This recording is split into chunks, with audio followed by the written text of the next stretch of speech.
Clarice Lispector. O ovo e a galinha. De manhã na cozinha, sobre a mesa, vejo o ovo. Olho o ovo com um só olhar. Imediatamente percebo que não se pode estar vendo um ovo. Ver o ovo nunca se mantém no presente. Mal vejo um ovo e já se torna ter visto o ovo há 3 milênios. No próprio instante de se ver o ovo, ele é a lembrança de um ovo. Só vê o ovo quem já o tiver visto. Ao ver o ovo é tarde demais. Ovo visto, ovo perdido. Ver o ovo é a promessa de um dia chegar a ver o ovo. Olhar curto e indivisível, se é que há pensamento. Não há. Há o ovo. Olhar é o necessário instrumento que, depois de usado, jogarei fora. Ficarei com o ovo. O ovo não tem um si mesmo. Individualmente ele não existe. Ver o ovo é impossível. O ovo é supervisível como há sons supersônicos. Ninguém é capaz de ver o ovo. O cão vê o ovo. Só as máquinas veem o ovo. O guindaste vê o ovo. Quando eu era antiga, um ovo pousou no meu ombro. O amor pelo ovo também não se sente. O amor pelo ovo é supersensível. A gente não sabe que ama o ovo. Quando eu era antiga, fui depositária do ovo e caminhei de leve para não entornar o silêncio do ovo. Quando morri, tiraram de mim o ovo com cuidado. Ainda estava vivo. Só quem visse o mundo veria o ovo. Como o mundo, o ovo é óbvio. O ovo não existe mais. Como a luz de uma estrela já morta, o ovo propriamente dito não existe mais. Você é perfeito, o ovo. Você é branco. A você dedico o começo. A você dedico a primeira vez. Ao ovo dedico a nação chinesa. O ovo é uma coisa suspensa, nunca pousou. Quando pousa, não foi ele quem pousou, foi uma coisa que ficou embaixo do ovo. Olhe o ovo na cozinha com atenção superficial para não quebrá-lo. Toma o maior cuidado de não entendê-lo. Sendo impossível entendê-lo, sei que se eu o entender é porque estou errando. Entender é a prova do erro. Entendê-lo não é o modo de vê-lo. Jamais pensar no ovo é um modo de tê-lo visto. Será que sei do ovo? É quase certo que sei. Assim, existo, logo sei. O que eu não sei do ovo é o que realmente importa. O que eu não sei do ovo me dá o ovo propriamente dito. A lua é habitada por ovos. O ovo é uma exteriorização. Ter uma casca é dar-se. O ovo desnuda a cozinha, faz da mesa um plano inclinado. O ovo expõe. Quem se aprofunda num ovo, quem vê mais que a superfície do ovo, está querendo outra coisa, está com fome. O ovo é a alma da galinha. A galinha desajeitada e o ovo certo. A galinha assustada, o ovo certo, como um projétil parado. Pois ovo é ovo no espaço, ovo sobre azul. Eu te amo, ovo. Eu te amo como uma coisa nem sequer sabe que ama outra coisa. Não toco nele. A aura de meus dedos é que vê o ovo. Não toco nele, mas dedicar-me à visão do ovo seria morrer para a vida mundana e eu preciso da gema e da clara. O ovo me vê? O ovo me idealiza? O ovo me medita? Não, o ovo apenas me vê. É isento da compreensão que fere. O ovo nunca lutou, ele é um dom. O ovo é invisível a olho nu. De ovo a ovo chega-se a Deus, que é invisível a olho nu. O ovo terá sido talvez um triângulo que tanto rolou no espaço que foi se ovalando. O ovo é basicamente um jarro? Terá sido o primeiro jarro moldado pelos etruscos? Não, o ovo é originário da Macedônia. Lá foi calculado, fruto da mais penosa espontaneidade. Nas areias da Macedônia, um homem com uma vara na mão desenhou-o e depois apagou-o com o pé nu. O ovo é coisa que precisa tomar cuidado. Por isso a galinha é o disfarce do ovo. Para que o ovo atravesse os tempos, a galinha existe. Mãe é para isso. O ovo vive foragido, por estar sempre adiantado demais para sua época. O ovo, por enquanto, será sempre revolucionário. Ele vive dentro da galinha para que não o chamem de branco. O ovo é branco mesmo, mas não pode ser chamado de branco. Não porque isso faça mal a ele, mas as pessoas que chamam o ovo de branco, essas pessoas morrem para a vida. Chamar de branco aquilo que é branco pode destruir a humanidade. Uma vez um homem foi acusado de ser o que ele era e foi chamado de aquele homem. Não tinha mentido, ele era. Mas até hoje ainda não nos recuperamos, uns após outros. A lei geral para continuarmos vivos. Pode-se dizer um rosto bonito. Mas quem disser o rosto morre por ter esgotado o assunto. Com o tempo, o ovo se tornou um ovo de galinha. Não é. Mas, adotado, usa-lhe o sobrenome. Deve-se dizer o ovo da galinha. Se eu disser apenas o ovo, esgota-se o assunto e o mundo fica nu. Em relação ao ovo, o perigo é que se descubra o que se poderia chamar de beleza, isso é, sua veracidade. A veracidade do ovo não é verossímil. Se descobrirem, podem querer obrigá-lo a se tornar retangular. O perigo não é para o ovo, ele não se tornaria retangular. Nossa garantia é que ele não pode. Não poder é a grande força do ovo. Sua grandiosidade vem da grandeza de não poder, que se irradia como um não querer. Mas quem lutasse por torná-lo retangular estaria perdendo a própria vida. O ovo nos expõe, portanto, em perigo. Nossa vantagem é que o ovo é invisível. E quanto aos iniciados, os iniciados disfarçam o ovo.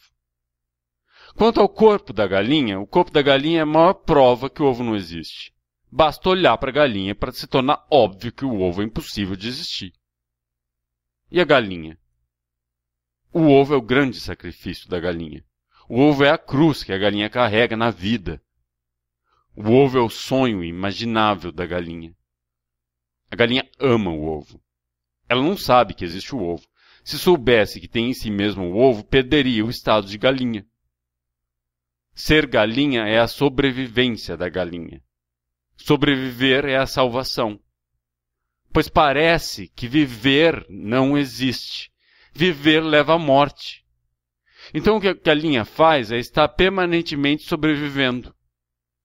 Sobreviver chama-se manter luta contra a vida que é mortal. Ser galinha é isso. E a galinha tem o ar constrangido. É necessário que a galinha não saiba que tem um ovo. Senão ela se salvaria como galinha, o que também não é garantido, mas perderia o ovo, então ela não sabe. Para que o ovo use a galinha, que a galinha existe. Era só para se cumprir, mas gostou. O desarvoramento da galinha vem disso. Gostar não fazia parte de nascer. Gostar de estar vivo dói. Quanto a quem veio antes, foi o ovo que achou a galinha. A galinha não foi sequer chamada. A galinha é diretamente uma escolhida. A galinha vive como em sonho. Não tem senso de realidade. Todo susto da galinha é porque estão sempre interrompendo o seu devaneio. A galinha é um grande sono. A galinha sofre de um mal desconhecido. E o mal desconhecido é o ovo. Ela não sabe se explicar. Sei que o erro está em mim mesma. Ela chama de erro a vida. Não sei mais o que sinto, etc. Etc, etc, etc. É o que cacareja o dia inteiro a galinha. A galinha tem muita vida interior. Para falar a verdade, a galinha só tem mesmo a vida interior. A nossa visão de sua vida interior é o que chamamos de galinha. A vida interior da galinha consiste em agir como se entendesse. qualquer ameaça e ela grita em escândalo, feito uma doida. Tudo isso porque o ovo não se quebre dentro dela. Ovo que se quebra dentro de galinha é como sangue. A galinha olha o horizonte, como se da linha do horizonte é que viesse vindo um ovo. Fora de ser um meio de transporte para o ovo, a galinha é tonta, desocupada e míope. Como poderia a galinha se entender se ela é a contradição de um ovo? O ovo ainda é o mesmo que se originou na Macedônia.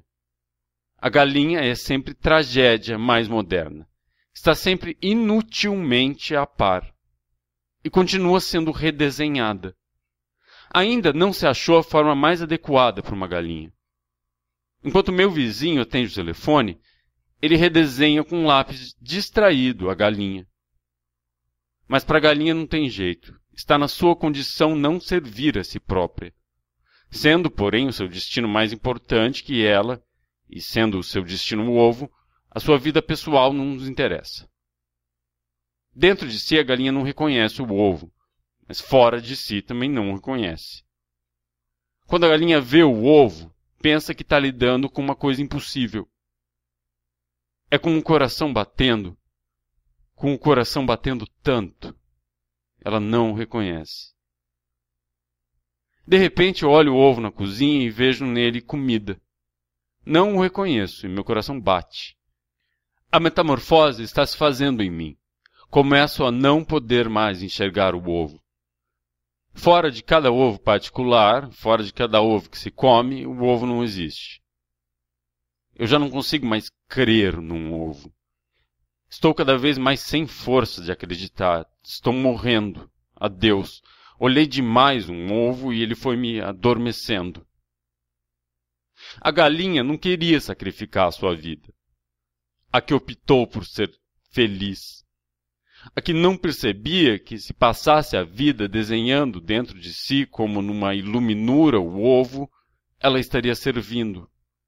A que não sabia perder-se a si mesma. A que pensou que tinha penas de galinha para se cobrir por possuir pele preciosa, sem entender que as penas eram exclusivamente para suavizar a travessia de carregar o ovo, porque o sofrimento intenso podia prejudicar o ovo. A que pensou que o prazer lhe era um dom, sem perceber que era para que ela se distraísse totalmente enquanto o ovo se faria. A que não sabia que eu é apenas uma das palavras que se desenham enquanto se atende o telefone, mera tentativa de buscar forma mais adequada. A que pensou que eu significa ter um si mesmo. As galinhas prejudiciais ao ovo são aquelas que são um eu sem trégua. Nelas, o eu é tão constante que elas já não podem mais pronunciar a palavra ovo. Mas quem sabe era disso mesmo que eu precisava. Pois se elas não estivessem tão distraídas, se prestassem atenção à grande vida que se faz dentro delas, atrapalhariam um ovo. Comecei a falar da galinha e há muito já não estou falando mais da galinha. Mas ainda estou falando do ovo. E eis que não entendo o ovo. Só entendo o ovo quebrado. Quebro na frigideira. É desse modo indireto que me ofereço à existência do ovo. Meu sacrifício é reduzir-me à minha própria vida pessoal. Fiz do meu prazer e da minha dor o meu destino disfarçado. E ter apenas a própria vida é, para quem viu o ovo, um sacrifício.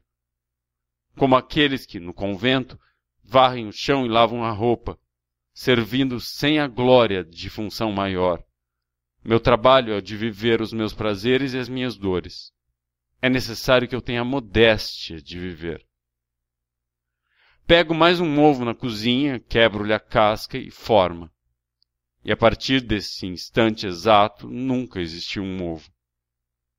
É absolutamente indispensável que eu seja uma ocupada e uma distraída. Sou indispensavelmente um dos que renegam. Faço parte da maçonaria dos que viram uma vez o ovo e o renegam como forma de protegê-lo. Somos os que se abstêm de destruir, e nisso se consomem. Nós, agentes disfarçados e distribuídos pelas funções menos reveladoras, nós às vezes nos reconhecemos. Há um certo modo de olhar, há um jeito de dar a mão, nós nos reconhecemos e a isso chamamos de amor. E então não é necessário o disfarce. Embora não se fale, também não se mente. Embora não se diga a verdade, também não é necessário dissimular. Amor é quando é concedido participar um pouco mais. Poucos querem o amor, porque o amor é a grande desilusão de tudo mais. E poucos suportam perder todas as outras ilusões. Há os que voluntariam para o amor, pensando que o amor enriquecerá a vida pessoal. É o contrário. Amor é finalmente a pobreza. Amor é não ter. Inclusive, amor é a desilusão do que se pensava que era amor.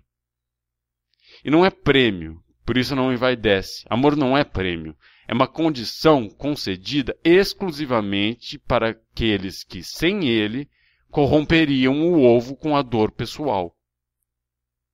Isso não faz do amor uma exceção honrosa. Ele é exatamente concedido aos maus agentes, aqueles que atrapalhariam tudo se não lhes fosse permitido adivinhar vagamente. A todos os agentes são dadas muitas vantagens para que o ovo se faça. Não é o caso de se ter inveja, pois inclusive algumas das condições, piores do que as dos outros, são apenas as condições ideais para o ovo. Quanto ao prazer dos agentes, eles também o recebem sem orgulho. Austeramente vivem todos os prazeres, inclusive é o nosso sacrifício para que o ovo se faça. Já nos foi imposta, inclusive, uma natureza adequada a muito prazer, o que facilita. Pelo menos torna menos penoso o prazer. Há casos de agentes que se suicidam. Acham insuficientes as pouquíssimas instruções recebidas e se sentem sem apoio. Houve o caso do agente que revelou publicamente ser agente porque lhe foi intolerável não ser compreendido. E ele não suportava mais não ter o respeito alheio. Morreu atropelado quando saía de um restaurante. Houve um outro que nem precisou ser eliminado. Ele próprio se consumiu lentamente na sua revolta. Sua revolta veio quando ele descobriu que as 2 ou 3 instruções recebidas não incluíam nenhuma explicação. Houve outro, também eliminado, porque achava que a verdade deve ser corajosamente dita. E começou, em primeiro lugar, a procurá-la. Dele se disse que morreu em nome da verdade com sua inocência. Sua aparente coragem era tolice, e era ingênuo o seu desejo de lealdade. Ele compreendera que ser leal não é coisa limpa. Ser leal é ser desleal para com todo o resto. Esses casos extremos de morte não são por crueldade. É que há um trabalho, digamos, cósmico a ser feito. E os casos individuais, infelizmente, não podem ser levados em consideração.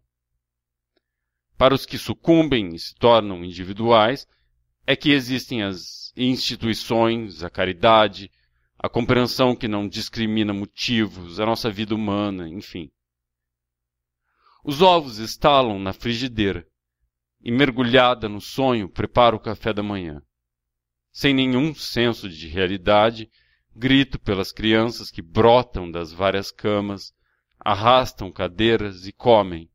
E o trabalho do dia amanhecido começa, gritado e rido e comido, clara e gema, alegria entre brigas, dia que é o nosso sal e nós somos o sal do dia.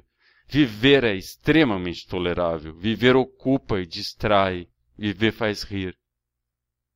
E me faz sorrir no meu mistério. O meu mistério é o ser apenas um meio e não um fim.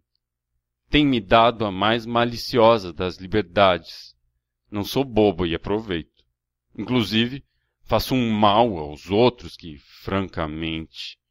o falso emprego que me deram para disfarçar minha verdadeira função, pois aproveito o falso emprego e dele faço o meu verdadeiro. Inclusive o dinheiro que me dão como diária para facilitar a minha vida, de modo que o ovo se faça, pois esse dinheiro eu tenho usado para outros fins.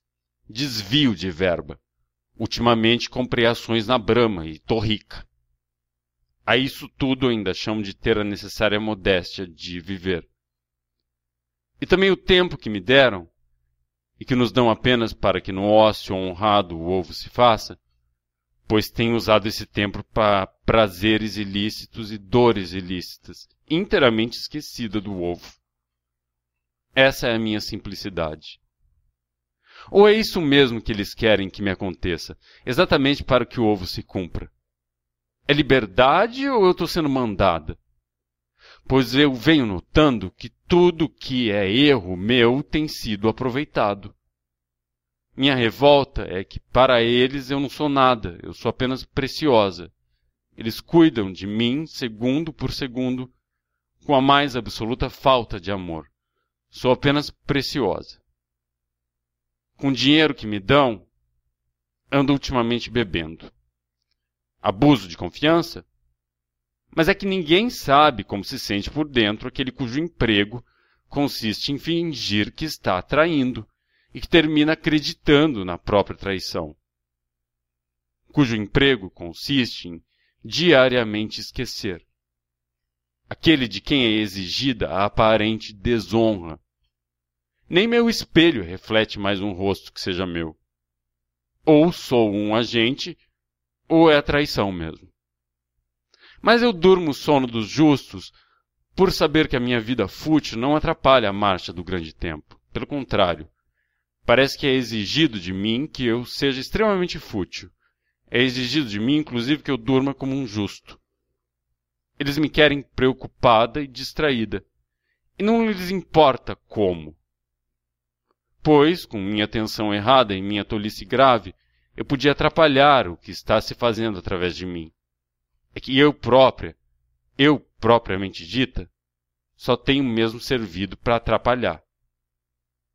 O que me revela que talvez eu seja um agente é a ideia de que meu destino me ultrapassa. Pelo menos isso eles tiveram mesmo que me deixar adivinhar.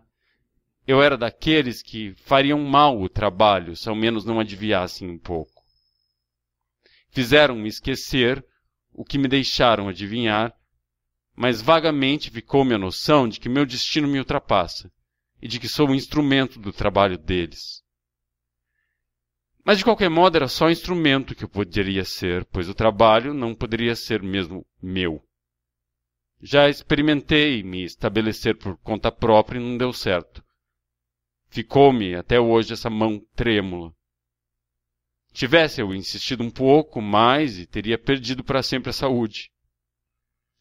Desde então, desde essa malograda experiência, procuro raciocinar desse modo. Que já me foi dado muito, que eles já me concederam tudo o que pode ser concedido, e que os outros agentes, muito superiores a mim, também trabalharam apenas para o que não sabiam, e com as mesmas pouquíssimas instruções. Já me foi dado muito. Isso, por exemplo, uma vez ou outra, com o coração batendo pelo privilégio, eu pelo menos sei que não estou reconhecendo. Com o coração batendo de emoção, eu pelo menos não compreendo.